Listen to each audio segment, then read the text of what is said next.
Hello and welcome. We are here today to talk about accelerating your returns and the 5 key partnerships that you need in real estate. But before we do that, who the heck are we? Kristi, take it away. Guys. Hey guys, I'm Kristi Kandel. I've been a developer for 17 years. I've completed hundreds of development projects across the country, from single tenant, single acre projects up to 30 plus acres of commercial, industrial, and residential projects. Today, my team manages 100 million in development projects, and I personally have my own investment properties and have a combination of short-term, mid-term, and long-term rentals. I started my career by getting into the sign industry, and we were putting up signs for CVS Pharmacy. And that's how I found the developers who were building those CVS pharmacies. And about a year after working with them, I asked them, what does it take to be a developer? And they said, for us, we're a small company. And I said, great, when do I start? So it was that experience of working kind of alongside developers that got me into the industry. And then that's where I spent the next 8 years of my career working on hundreds of development projects. Um, I actually opened our Southern California office, and we built Family Dollars and CVS pharmacies from San Francisco down to San Diego. So got a crash course in development out there. And in 2015, that's when I started my own development and consulting company. So all of that to say, 17 years of experience, and I love sharing my experiences, lessons learned, tips, expertise with everyone. So looking forward to sharing more with you guys today. Awesome. Thanks, Kristi. And I am Lynn Makela. I started, like some do, with going to college thinking they were going to get one job and stay with it for at least a minute until they found something better. But climbing the corporate ladder in the digital marketing world quickly became something that I wasn't all excited about. So we ended up buying a cabin and renovating it and listing it on Airbnb, which quickly grew to buying a resort and becoming a hospitality business owner, kind of unintentionally, and now making the move into development officially, and working on an active development project right now, and what you might call an emerging developer. So combined with Kristi, we bring lots of talent and experience and lots of silly examples to help you from my camp along the way. And that's to say, we are very excited to tell you a little bit more about why it is so important to have strategic partners in successful development projects. And Kristi, I think you say this really well. Give me your pitch. Yeah, I think first of all, it's just key for us to remember that we are the ones who know the most about our project and care the most about it successfully completing. That being said, your strategic partners are going to be a huge help for you along the way. You're going to have your brokers who really know the market and can get into the weeds and the nuances of who owns what dirt, what's good for what area, how to negotiate the deals. You'll have your architects who specialize in building and designing the buildings that meet those local and state codes, engineers who understand the utilities and how to design the underground and the horizontal infrastructure, your lenders who understand how to underwrite and are your second set of eyes for the deal. And basically, all of your strategic partners that are in that are going to have expertise in their silos. So you can rely on them, you can ask them questions. And if you don't understand something, go back to them. But just remember that you're the one who knows and cares the most about your project. So for them, they're working on, tens, if not hundreds of other projects. So refreshing them and owning that is very key for the overall success. But lean into their expertise, their 10,000 hours, their certificates, their licenses, everything that they have, because they're there to help you be successful. Awesome. And let's take a deep dive and start talking about these individuals. And again, there are many more partners along the development journey that you will get to meet. We're starting with 5 today. Maybe we'll share more in a future training. So let us know if you want to hear more. But the first partner we're going to talk about are brokers to help you with finding development deals. Then we'll talk about architects, helping design, of course, lenders, finding financing for your deals, engineers, making sure nothing falls down and keeping you well within regulation investment in contractors, also similar to building your dreams and bringing that development project to life. So these are the 5 we'll touch on today. We'll also discuss how to find these partners, as well as examples down to the nuts and bolts, the scripts of what you might say if you're going to reach out to one of these types of folks to explore a potential project together. Awesome. So brokers, a broker plays a really critical role in helping you find your project. And that doesn't always work that way. Maybe you find a project and you want to bring a broker in to help secure the acquisition of the property and make sure that it's successful. That broker comes in and they help you. They are your advocate in finding any risks with the project and helping you ultimately take that acquisition all the way from beginning to end. And it's also a great thing to have a broker in your corner because they can be on the lookout. If they know what you're looking for, if they know the types of deals or the opportunities you're seeking, are you looking to convert an existing building into apartments? Are you looking for raw land and you're going to develop some storage units? These types of conversations, sharing this information with your broker can cut down time on both sides, right? They can keep their ear to the ground when they're listening to what's going on in local real estate circles and can let you focus on figuring out your next project. So it's a great partnership to have. And a couple examples and advantages of why the brokers matter. Again, identifying those potential development sites, connecting with sellers. So that's a key part of what's going to be a win-win situation. Why is the seller looking to get out? Because that identifies opportunities that come up later, like financing and lending, and also negotiation. So oftentimes we're working with a broker to successfully complete a project acquisition, and representing you in that case is going to always keep your best interest in mind and be a key player on your development team. So architects being the next strategic partner, the role they play is think about development, anything that goes vertical on a site when you look at it. So any buildings, any structures, those are the things that architects are going to design.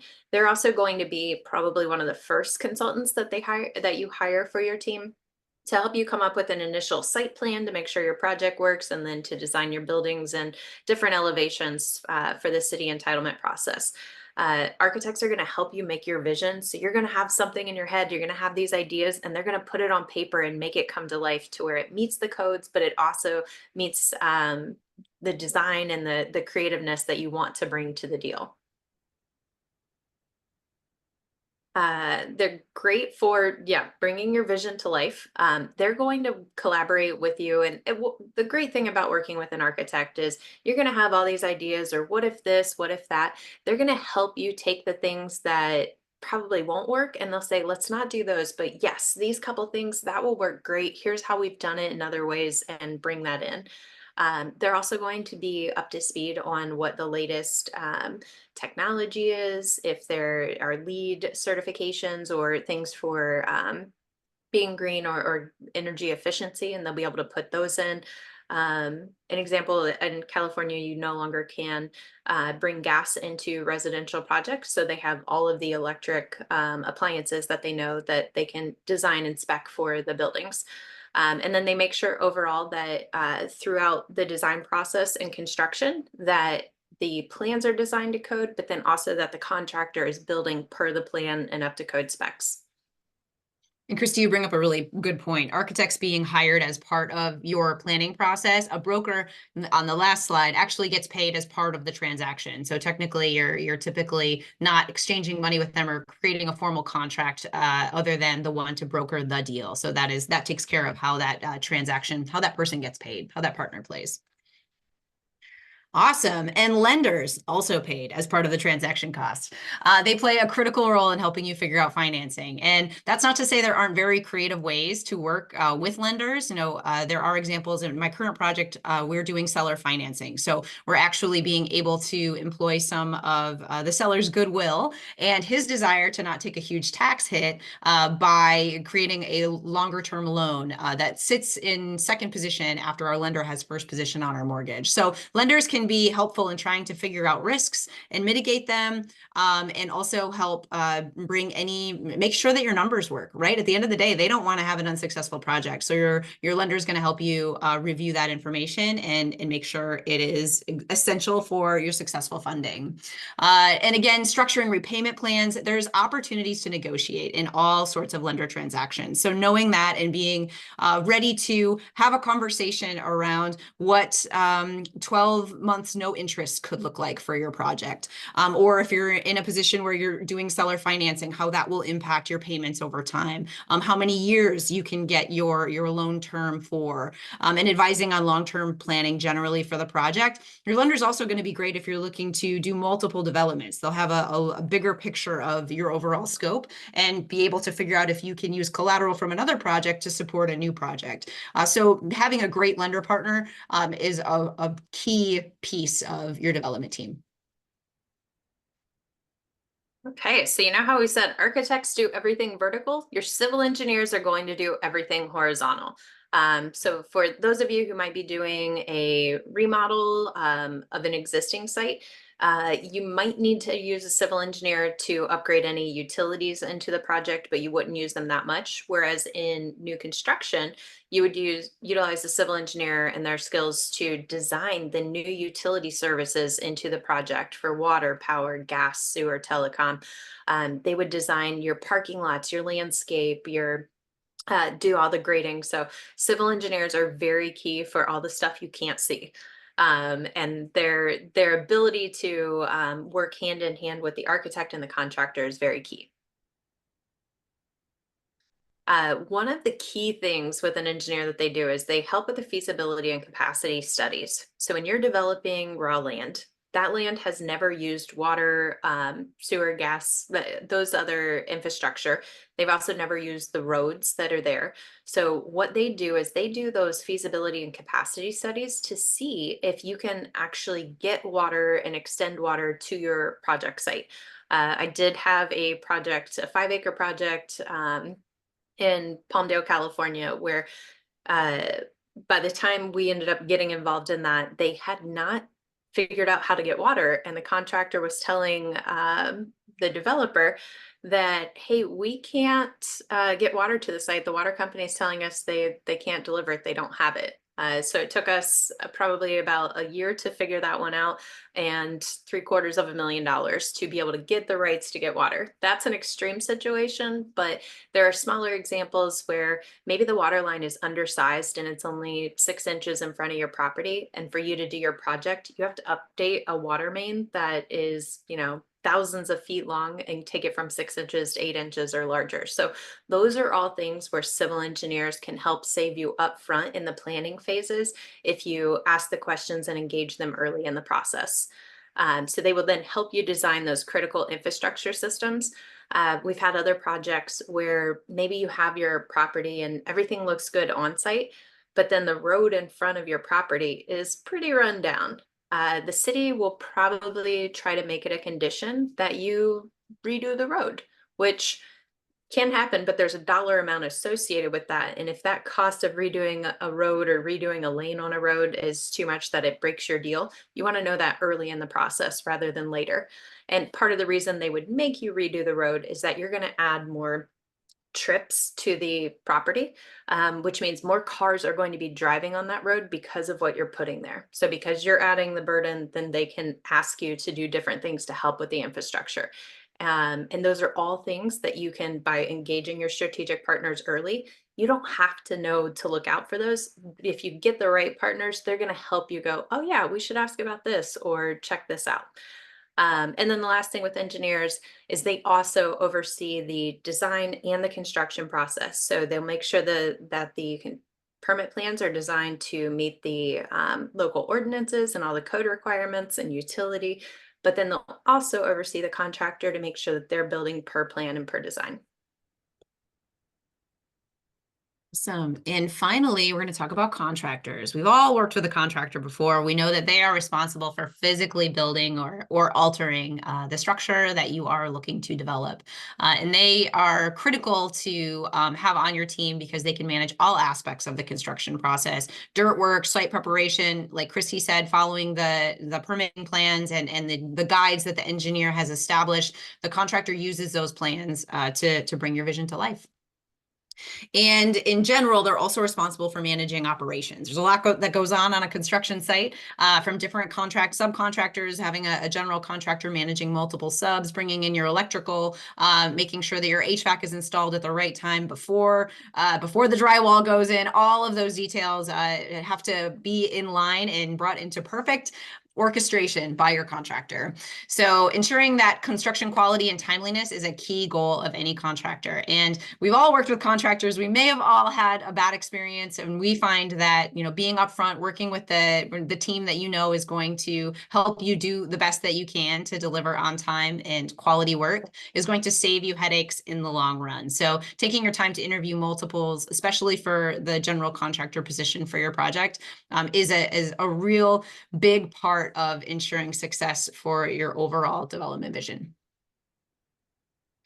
All right, so we've talked a little bit about who the partners are, the 5 that we think are essentially important for getting started in development, and finding them can be another thing, right? We're all in different parts of the world. We all have different networks. We all have different resources. And so we've put together a few examples to help bring that together, what we might look for, who the players are, and from a broker and lender perspective, and all of these in general, we do want to start with conducting thorough research, right? Google is our friend. We all know Google.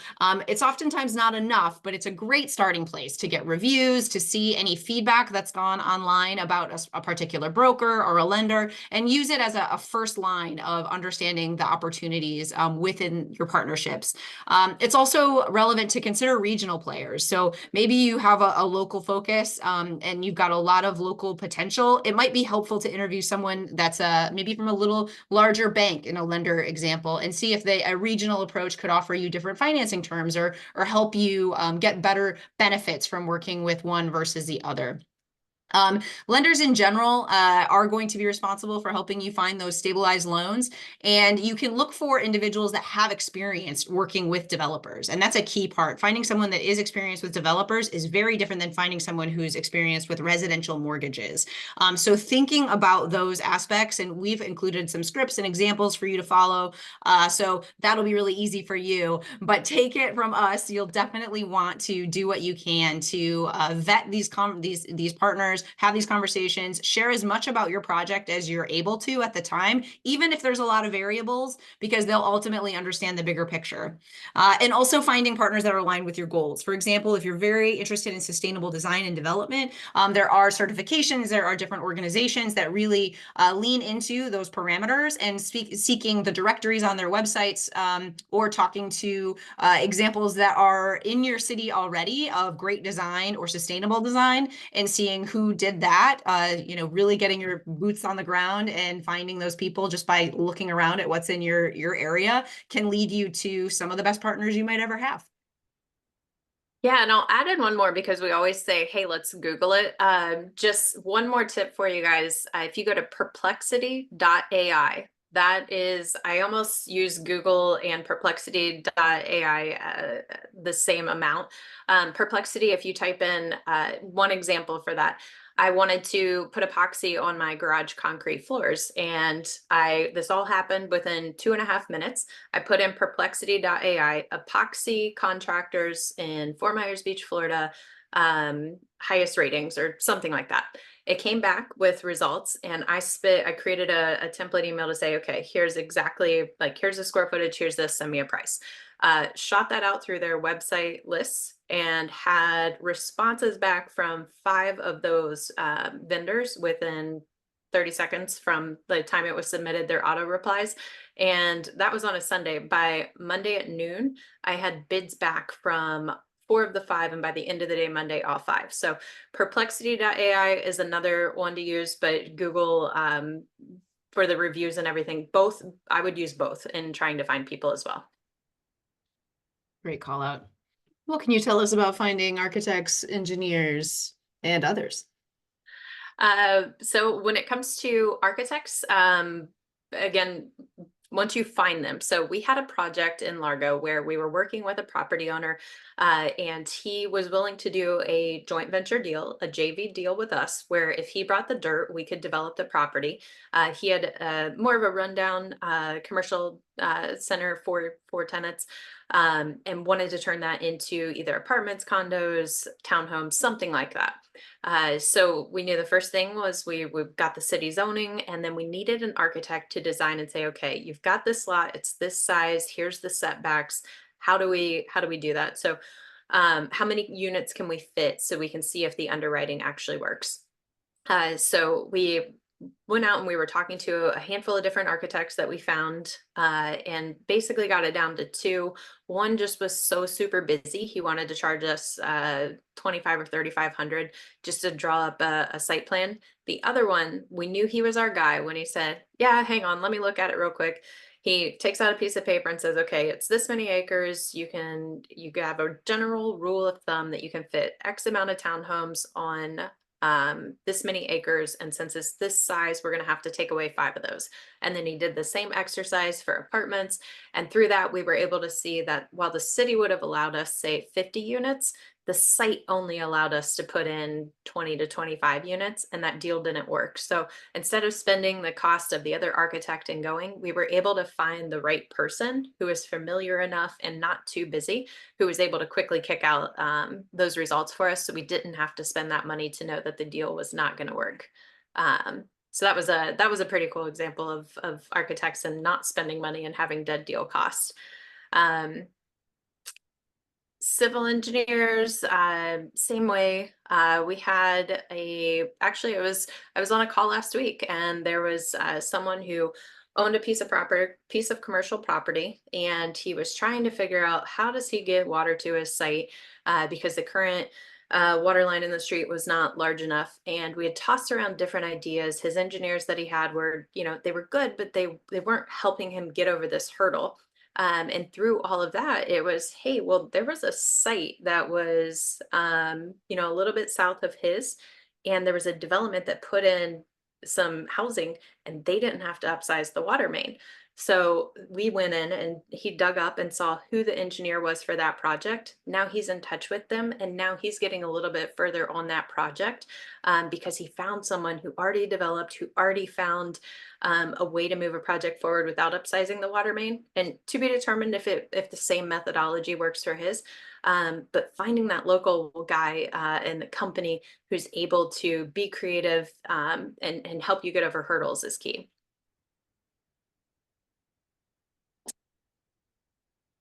Now we're going to go through a few examples, and we think it's helpful to put into terms some context and some questions that can really help you identify how to talk to each of these potential partners. And like Kristi said, it's easy enough to send out an email and wait for some responses and kind of do that as a first pass, but really recommend getting your boots on the ground, going and meeting these people, scheduling a few Zoom calls, and getting an understanding of who's going to help you get over the hurdles. Because at the end of the day, if someone's too busy to focus on your project, then you're going to have problems moving it forward. So use these examples, and Kristi, tell us a little bit about them. Yeah, so for the broker one, this is actually an example we used late last year, when we were working on an Aldi concept in California. And we knew what we needed from a building square foot size, a lot size. And so we also knew which market we wanted to focus on. So we did the Google search, found the brokers that were in that market. And what we did is we specifically asked them. We found all the brokers who worked in certain markets in that region. But then in our initial email, we said we want someone who specializes in a grocery tenant.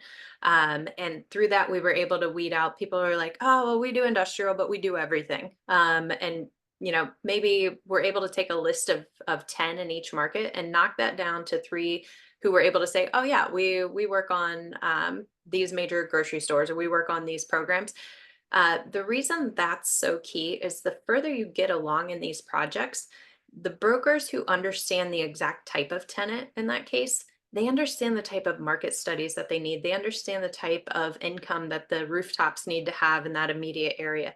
They understand from an operational standpoint what the grocery stores need, regardless of who it is. So there were so many things in our conversations that we ended up narrowing it down. We had 4 different markets we were in, and by first of all not having a phone call until we found out who even had experience with a grocery concept, but in those follow-up meetings, and we had several per broker, as Lynn mentioned, to make sure everything's aligned and you're on the same page.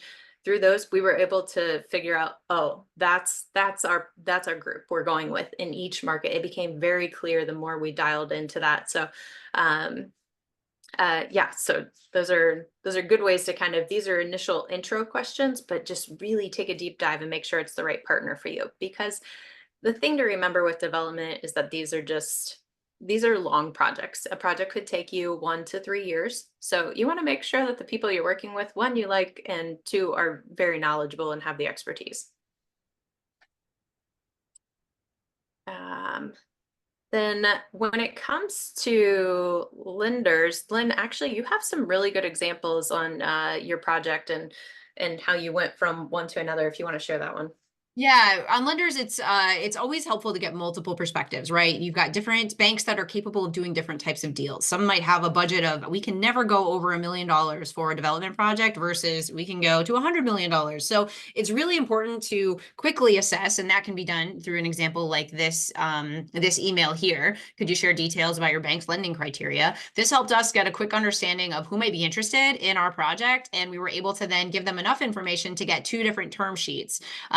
Which ultimately was a good exercise. And we ended up going to the lender who we'd worked with in the past, even though we found better terms with the prospective other lender. We just found that they weren't able to move the ball forward. We kept hearing things, but we weren't getting items crossed off the checklist. We weren't moving forward with some of the details that we needed to do, and environmental surveys and appraisals that needed to get done. So we ended up, instead of going with the lender that had the better term sheet, going back to someone that we had known was able to move it forward, was able to help us get over those hurdles, in spite of having to pay a little bit more for that interest rate. And that made a difference to us because we are investing in our local community, and we want to make sure that we've got people that have our backs and wanted to help us move these projects and bring them to life.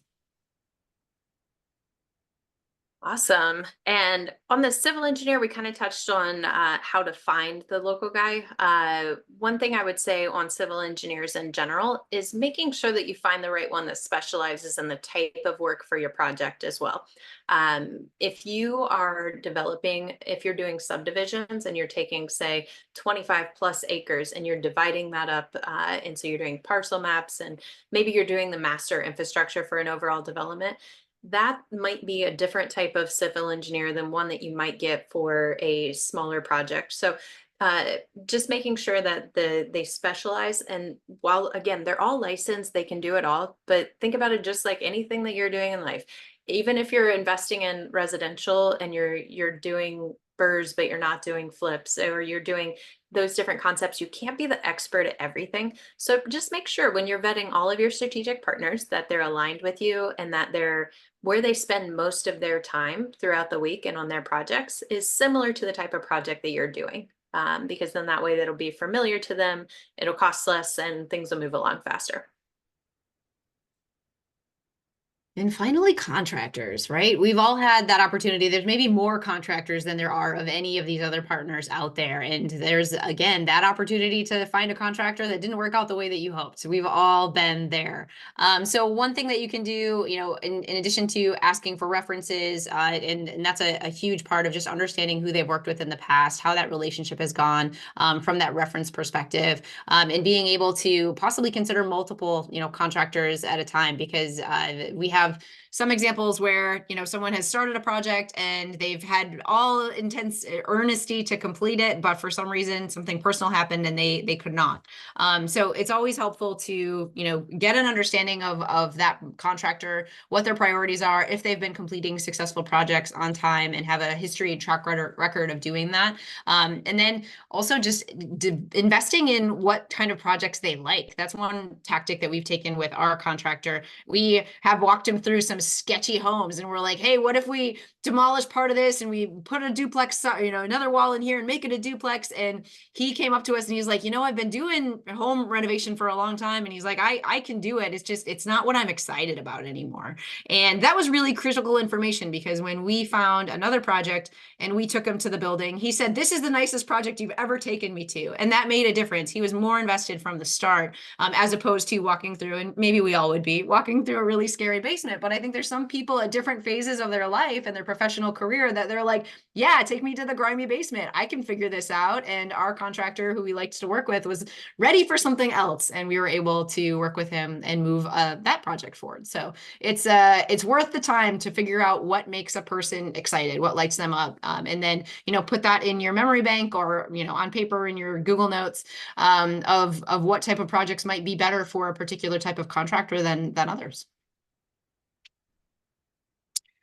Awesome. So we wanted to touch, you probably heard it at length now, the 5 partners that we believe make a very successful development project, from brokers to helping you identify opportunities, architects to translating these ideas into designs, lenders to provide financing and money, engineers who are going to make sure that your project works within your site plan, within your community, and the infrastructure is compliant, and contractors who are physically going to swing hammers and hopefully pour concrete and do all of these other things to make beautiful spaces for your projects. Awesome. Yeah. Successful projects, guys, it takes a team. With development, you do need to assemble a team, which allows for you to consider to do this, potentially maybe do your first deal on the side, because you will be using a team. You're not going to be the one who's installing the plumbing in the bathroom or putting down the flooring. So by collaborating and coordinating with your strategic partners, it really leverages their expertise, which allows you to learn on your first one and get through it. And you're going to mitigate risk. You're going to reduce some of the complexities and optimize your project outcomes. So the ultimate goal is to get your foot in the door, become a developer, and create those spaces where everyone in your community can live, work, and play. And do it with a team, because it is more fun when you work as a team. And you can do more projects faster. That's been Exactly. in my learning, the big takeaway. Awesome. So we are so grateful that you joined us today. We hope that this was helpful. This is part of our mission, to be able to share useful information and take you along on this journey. If you've been a little developer curious, you haven't dabbled in development yet, but maybe you've got a rental, maybe you've got some multifamily, and you're trying to figure it out, this is the part of the presentation where I tell you there's so much more. If you are trying to figure out if development is for you and how that might work in your local community, we have created resources that are designed specifically to help you be successful. And Blueprint for Local Real Estate Development is a primer, I would call it, to get you started, help you see the big picture. There's a roadmap that includes all of the phases of development, and it really helps you do some internal soul searching. Is this my next step with investing? Is this how I want to build my legacy? Is this how I want to escape my 9 to 5? And so if you pull out your phone and take a photo with our fancy little QR code there, you will be able to see the Blueprint for Local Real Estate Development page. And that's not all. Today, because you joined us, we are really excited to offer you a special offer. You can take the course for 50% off of the cost. And the course includes a wide variety of resources, but checklists, anyone that likes to really go through a process and check the box. This is, when I got started, I did not have this and it was terrible. So I really enjoy being able to say, okay, this is the next step on my list. We also have a ton of more examples that are baked into the course, and tips and tricks for figuring out how to navigate complicated things. There's lots that will pop up in any project, and development projects, because there's more players, because you're usually working with local government and jurisdictions, there's just more of those little surprises. And so having some resources and some tips and tricks and examples can be a great way to help you prepare for what is to come, even if you don't know what it is yet. And we also include a few bonus materials, Unlocking the Power of Local Development, which is a training similar to this one, some worksheets to help you decide, okay, if I'm going to do a project per year, what is that going to do for my net worth? What is that going to do for when I can, take a step back from working full time, or when my partner can? And also a Q&A session. So we are so happy to offer this to you, and at a discounted rate. Again, take a picture of this slide, or go to localrealestatedeveloper.com/course-sign up. And finally, almost done, just wanted to show you, you can use this coupon code LRED May 50 to receive that discount. So you'll go to a cart example like we have here, enter in the coupon code, and that will reduce that cost. And don't worry, we've extended this offer so that it doesn't expire yesterday. So be on the lookout for that training. Excellent. Does anyone have any questions? Awesome. I'll go ahead and pause it and then we'll start taking questions.